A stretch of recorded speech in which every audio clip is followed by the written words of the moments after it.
we are talking about here the dense connective tissue.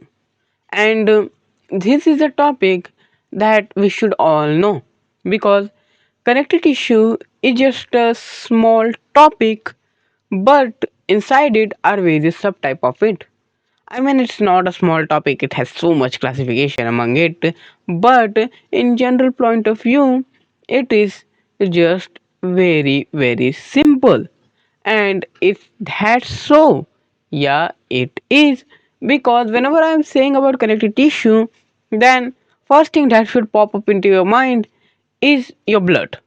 It is the longest connective tissue that you can find because it is a long one, that's right, okay, so that's why it is the longest one.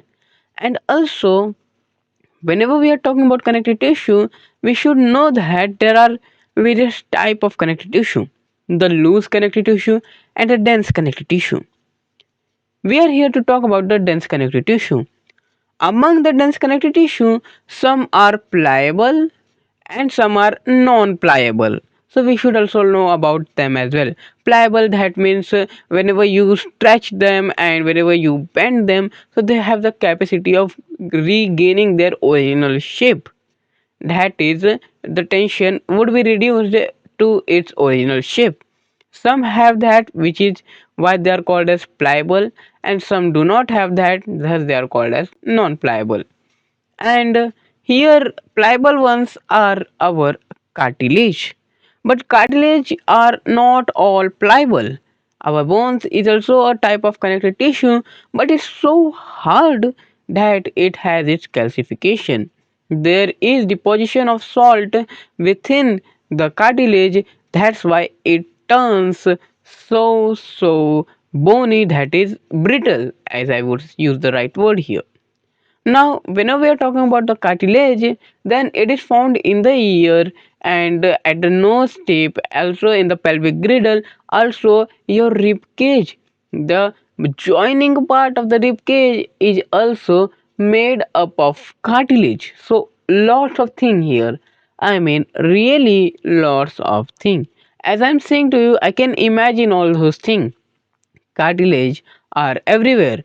Cartilage are also present between the joints, like your leg joint, where the knob, that is knee joint, there is a cartilage present there as well.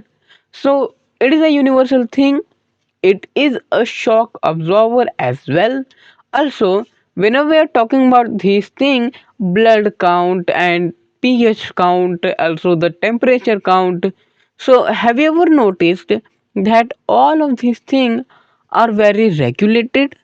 I mean, why is the pH between 7.35 and 7.45? Why is it so regulated? I think it is on, maybe it could be 6 as well. I don't think it's 6. It is 7. So why is that so? Why is the temperature so regulated? Why is the amount of blood cells RBCs so regulated?